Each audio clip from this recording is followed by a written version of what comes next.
Greetings, everybody.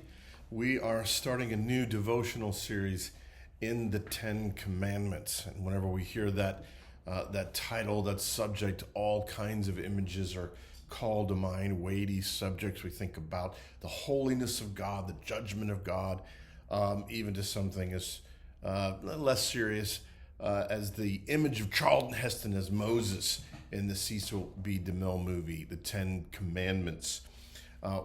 We're looking at the Ten Commandments because in the Ten Commandments we see a way of life, the principles that we should have as we live life.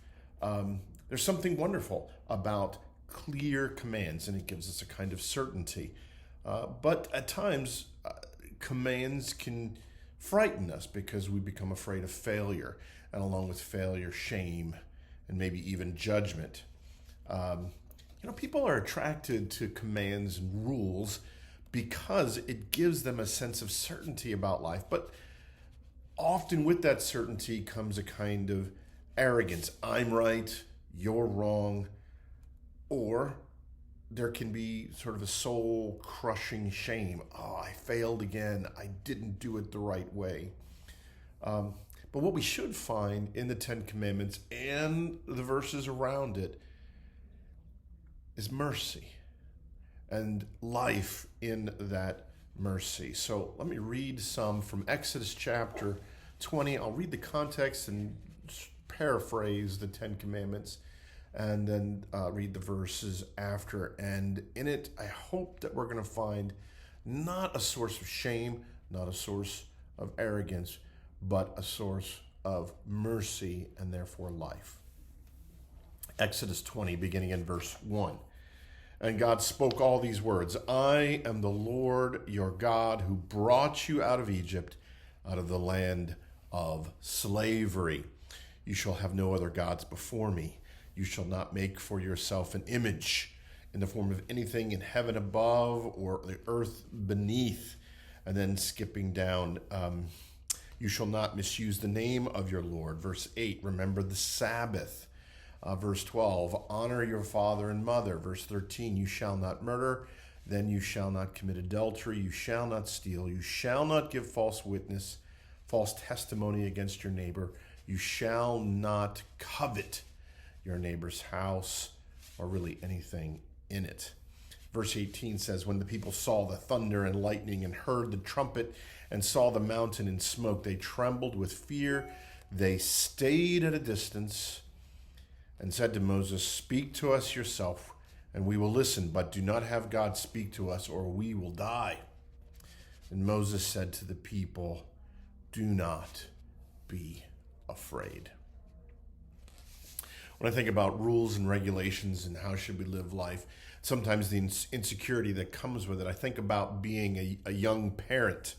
You're always worrying, I don't know what I'm doing, there's so many decisions.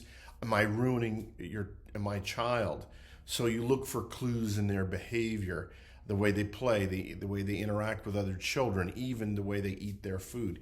And my wife noticed something about our first child when he was a very young toddler. Eli went to the children's program at our church, and he was with a friend of ours who was proctoring or overseeing that class for that day. And he sat down with them, and Brad was trying to encourage him to use a coloring book. Now, as an adult, you know that a coloring book is an opportunity to use your imagination, but be inspired by the lines that are set before you. But that's not what my oldest saw. He saw the lines and he saw expectations. I got to keep within the lines, and he was concerned about doing it the right way. Did he have the right competency to draw within the lines? And so he insisted that Brad color for him because he was sure Brad could do it right. He was afraid. Can I do it the way it's supposed to be done? And my reaction was, when I heard about it, was, oh no, what have I done wrong? He's only 13 months old and I've already done something to make my child feel insecure.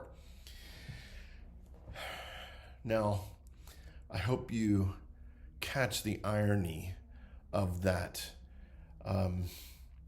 He is his father's son, worried, can I do it right? We're so ready to look at the line set down in life and think in terms of success or failure, drawing inside the lines or wandering outside them.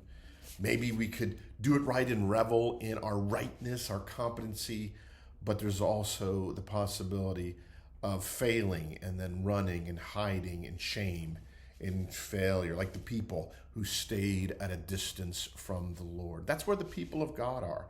God speaks to them, and his holiness terrifies them. They say to Moses, "Speak to us yourself, and we will listen, but do not have God speak to us, or we will die." I get it, but this is exactly the opposite of what God wants with us. Verse 20, Moses said to the people, "Do not be afraid." Why not? Because of mercy. We long to be right and to look to our own strength to get it right.